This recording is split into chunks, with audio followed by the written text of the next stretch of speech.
안녕하세요. 결혼 4년차의 30대 여성입니다. 아이는 아직 없어요. 남편이나 저나 일부러 피하는 것도 아니고 병원에서도 아무 이상이 없다는데 어째 생기지가 않네요. 그래도 뭐 남편이나 저나 생기면 낳는 거고 안 생기면 안 생기는 대로 우리 둘이 행복하게 살면 된다는 주의라서 크게 스트레스를 받지는 않아요. 물론 친정부모님은 그래도 하나 정도는 낳았으면 하시는 눈치시지만요. 근데 오늘 제가 그 이야기를 하러 온 건 아니고요. 개념 없는 시댁 식구들 흉을 좀 보러 왔네요. 제가 시동생과 동서에게 반감을 갖게 된 이야기를 하려면 일단 제 결혼 생활부터 이야기를 해야 할 것 같습니다. 남편과는 대학교에서 선후배 사이로 알게 되었어요. 하지만 처음부터 가깝게 지냈던 것은 아니고 졸업을 앞두고 취업 스터디를 하면서 본격적으로 가까워졌네요. 지금의 회사에 합격하기 전까지 정말 무수히 많은 탈락의 고배를 마셨는데 그때마다 저한테 할 수 있다고 기죽지 말라고 힘을 준 사람이 지금의 남편이었거든요. 이후로 남편은 남편대로 저는 저대로 취업에 성공했고 어느 정도 회사 생활에 적응을 하고 나서는 진지하게 사귀기 시작했습니다. 어느 다른 연인들처럼 울고 웃으며 추억을 만들어갔지요. 그렇게 5년을 만났을 때 남편이 먼저 결혼 이야기를 꺼내더라고요. 이 정도면 우리 서로 알건 다 알지 않냐면서 이제 한 집에서 살자는 투박한 프로포즈였어요. 그런데 남편에게 프로포즈를 받고 처음 시댁에 인사를 드리러 간 날이었습니다. 여담이지만 결혼 이야기가 나오기 전에는 한 번도 시부모님을 만나뵌 적이 없어요. 남편이 자리를 만들지도 않았고 제가 먼저 뵙고 싶다고 한 적도 없었거든요.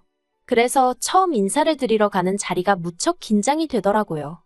그런데 제가 인사를 드리러 간 날, 집에는 생각지도 못한 손님이 와 있었습니다. 그건 바로 시동생의 여자친구, 그러니까 지금의 동서였지요. 동서는 시동생과 연애를 시작한 이후로 곧잘 시댁에 드나들고 있었고, 저도 그 사실은 남편에게 들어서 알고는 있었어요. 하지만 뭐랄까, 제가 인사를 드리러 가는 날까지 동서가 그 자리에 와 있을 이유가 있나 싶더라고요. 엄밀히 말하면 당시에는 시댁 식구도 아니었으니까요. 하지만 제 그런 생각과는 별개로 어머님 아버님과 저와 남편이 테이블을 가운데 놓고 둘러앉았는데 시동생과 동서도 자연스레 합석을 하대요. 제가 남편에게 슬쩍 동서는 어디 다른데 가 있으라고 하면 좋겠다고 눈치를 줬습니다. 하지만 남편도 상황이 여의치가 않은지 말할 타이밍을 못 잡더라고요. 그래서 어쩔 수 없이 저 여자는 지금 없는 사람이다 생각하고 최대한 어머님 아버님께 집중하며 대화를 이어나갔어요. 그런데 그때 동서가 할 말이 있다며 대화에 끼어들었습니다. 좀 당황스러워서 동서를 쳐다봤는데 동서는 저는 안중에도 없는 눈치였어요. 그리고는 금세 눈에 닭똥 같은 눈물을 주렁주렁 매달고선 어머님 아버님더러 자기들이 먼저 결혼식을 하게 허락해달라대요. 저는 제 귀를 의심했습니다. 이게 갑자기 웬 뚱딴지 같은 소린가 싶어서요. 그런데 알고 보니까 물론 저 빼고 다른 사람들은 다 알고 있던 눈치였지만요. 시동생보다 동서가 4살 연상이 돼요.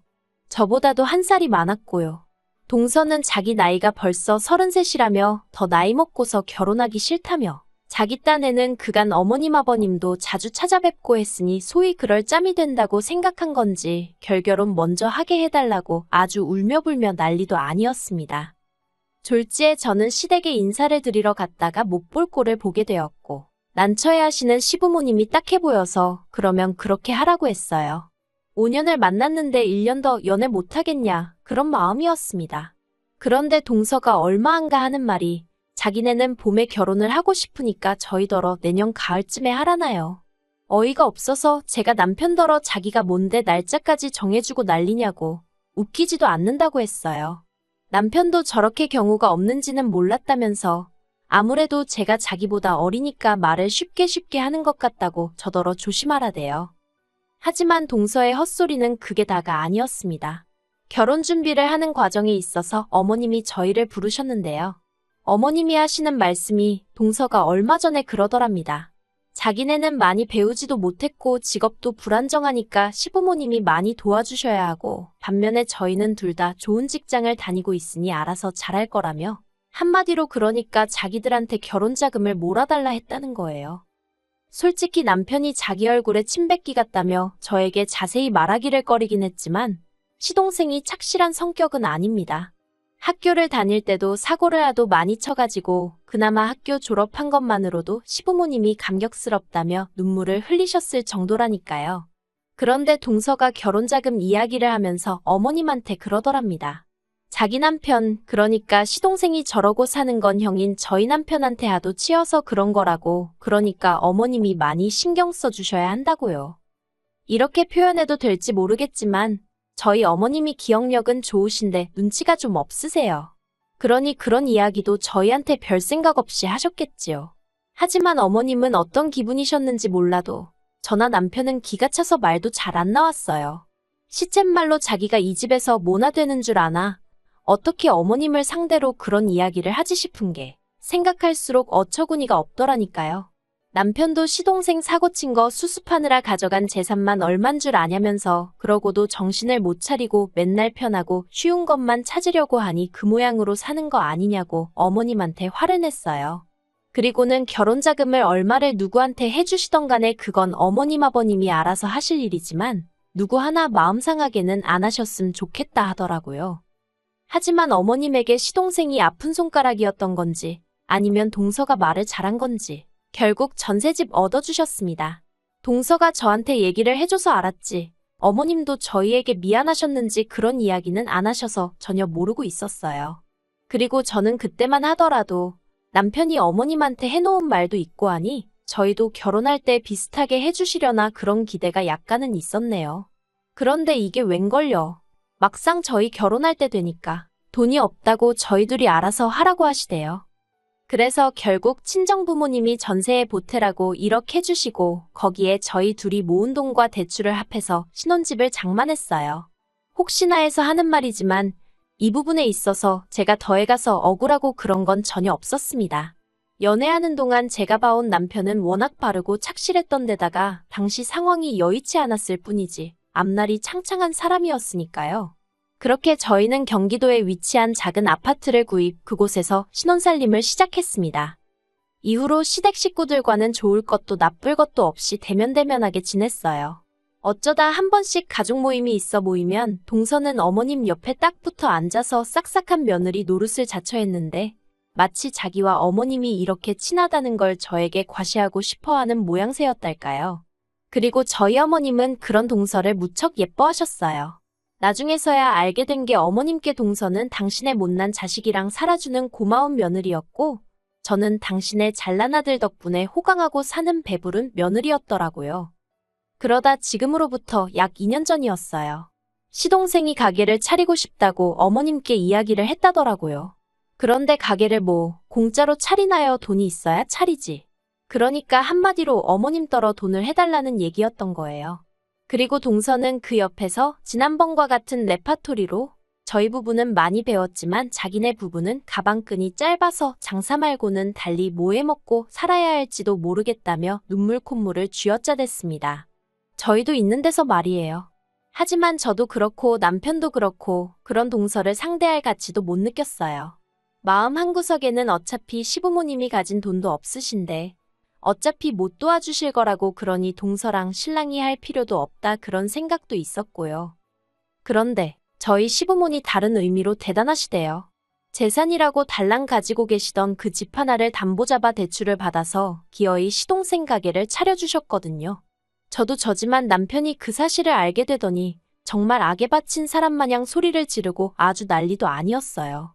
그도 그럴 것이 어머님 아버님 두 분 다 수입도 일정치 않으셨고 그렇다 보니 아예 모른 척 할 수가 없어서 저희가 매달 용돈으로 50만 원씩 드리고 있었거든요.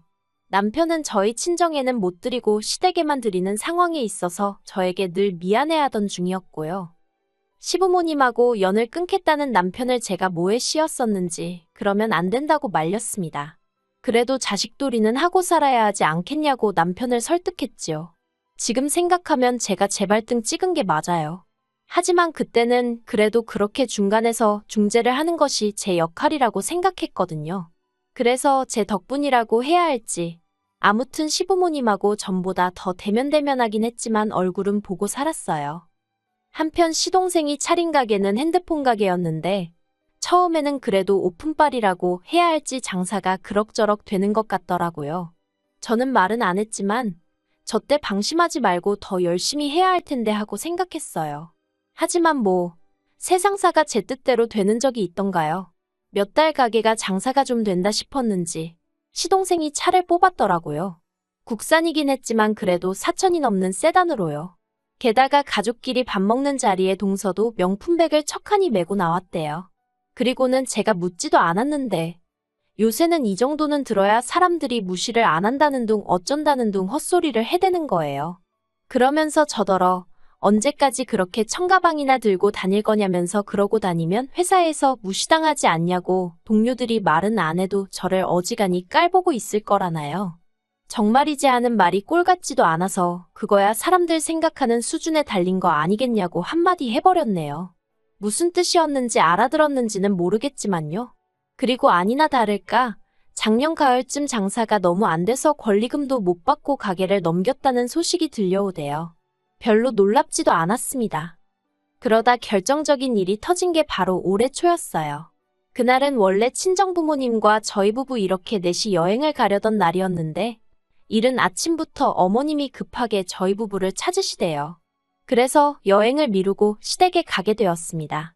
가는 내내 저는 저대로 친정부모님께 미안해서 마음이 안 좋았고 남편은 정초부터 부르는 게 심상치가 않다며 기분이 가라앉아 있었어요. 그리고 노래가사처럼 슬픈 애감은 틀리지가 않대요. 어머님이 저희 부부를 부르신 이유는 한마디로 돈 때문이었거든요. 어머님이 그동안 저희한테 몇 번이나 이야기하려고 했었다며 서류 몇 장을 내미셨습니다. 장황하고 복잡하게 여러 가지 내용들이 적혀 있었는데 그중에서도 눈에 딱 들어온 건 어머님이 꽤나 긴 시간 동안 대출을 갚지 않고 계셨더라고요. 아니 더 정확히 표현하자면 시동생이 갚았어야 하는 대출인데 시동생이 그동안 나 몰라라 하고 있었던 거지요. 그러자 결국 은행에서 어머님 아버님 사시는 아파트를 임의경매로 넘긴다고 편지를 보내온 거였어요. 어머님이 저희더러 일을 어쩌면 좋겠냐 하시더니 혹시 돈 좀 있냐고 그러셨습니다. 제가 얼마나 필요하시냐고 물었어요. 일단 급한 불이라도 꺼야 하지 않을까 싶어서요. 그러자 어머님이 기다렸다는 듯이 다행이다 하시면서 일단 1억부터 보내랍니다. 제 예상을 훨씬 웃도는 액수라 저도 모르게 헛소리를 절로 냈어요. 그리고 옆에 있던 남편이 진짜 너무한 거 아니냐면서 버는 사람 따로 쓰는 사람 따로냐고 소리를 지르더라고요. 돈도 없지만 있어도 절대 못 준다면서요. 그리고 그때 작은 방 방문이 열리면서 시동생이랑 동서가 나오대요. 방에 있었으면 진작에 나올 것이지. 자기들한테 불리한 상황이니까 숨어있던 거잖아요. 얼마나 한심하고 꼴 보기가 싫던지요. 제가 시동생더러 차는 팔았냐고 물었습니다. 그랬더니 차는 못 판답니다. 팔아봤자 얼마 건지지도 못한다고. 그리고 요새 차 없으면 사람들이 사람 대접도 안 해준다나요. 그리고는 뒤이어 하는 말이 정말 가관이었습니다. 자기는 어머님 떨어 돈을 해달라고 했지 대출을 받으라고 한 적은 없다면서 억울하다는 거예요. 듣다 못한 남편이 결국 화를 주체하지 못하고 네가 사람이냐면서 시동생을 때렸습니다. 한 대 맞고 나자빠진 시동생이 아프긴 한지 지턱을 부여잡고는 어머님더러 진짜 이게 뭐냐면서 그깟 돈 몇 푼 때문에 자기가 이렇게 맞아야 되냐고 아주 악을 쓰는 거예요. 어머님한테 막무가내로 대드는 시동생을 보고 있으니 그동안에도 못난 사람인 건 알고 있었는데 정말 한심하더군요. 그리고 그런 상황에서 어머님은 그런 시동생에게 한마디 따끔하게 하는 대신 저희 남편더러 동생을 때리면 어떡하냐셨어요. 결국 보다 못한 제가 어머님더러 어머님도 정말 너무하신 거 아니냐고 한마디 했네요. 저희 남편 그러니까 어머님 큰아들이 상처받을 건 안중에도 없으신 거냐고요. 그러자 이번엔 동서까지 나서서는 저더러 야 너 그러더니 나이도 어린 게 어디서 나서고 난리냐입니다. 그리고는 저더러 남편 단속 똑바로 하라면서 아무리 형이라고 동생을 때리면 되냐고 그러면서 너네 돈 많냐더니 자기가 저희 부부를 고소할 거라면서 콩밥 먹을 준비나 하라나요. 어이가 없어서 하려면 해라 이 미친 엑스야 하고는 너나 네 남편 단속 똑바로 하라고 부모 형제도 못 알아보는데 나중에 너는 알아볼 것 같냐고. 제 딴에는 악담이란 악담은 다 퍼부은 것 같아요. 그리고 그 와중에 어머님께선 다들 그만두지 못하냐 하시면서도 저더러 아랫동서이긴 해도 저보다 나이가 많은데 말을 그렇게 하면 쓰냐입니다. 정작 먼저 말 놓고 야노한 건 그쪽이었는데 말이지요. 정말이지 한결같은 어머님의 태도에 신물이 나대요. 집안은 온통 쑥대밭이 되었고 저랑 남편은 그대로 시댁을 빠져나왔습니다. 차에 올라타자마자 남편이 눈물을 펑펑 쏟아내더라고요. 저한테 미안하고 면목이 없다면서 한참을 울었어요. 그러더니 남편이 제 손을 꼭 잡고는 이제 시댁에서 오는 연락에는 대꾸도 하지 말라면서 자기도 앞으로는 스스로 고아라고 생각하며 살거라대요.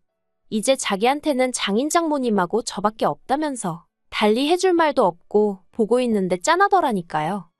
그리고 그날 이후로 지금까지 시댁하고는 일절 연락 하나 없이 지내고 있습니다.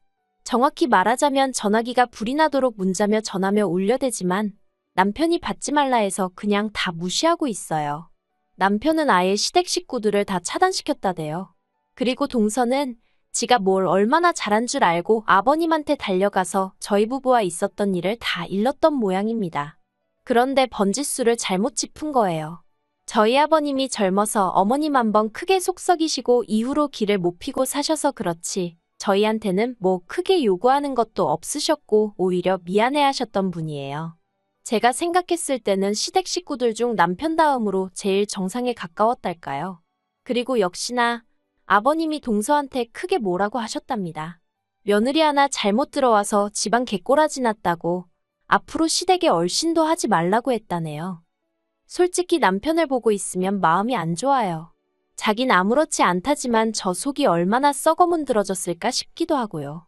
그래서 제가 더 사랑해주고 응원해주고 감싸주려 합니다. 어설픈 중재 같은 건 할 생각이 없고요. 그냥 없는 사람들이다 생각하고 살려고요. 사람 일이라는 게 앞으로 또 어떻게 될지 모르겠지만 지금 당장은 저랑 남편, 우리 둘만 생각할래요.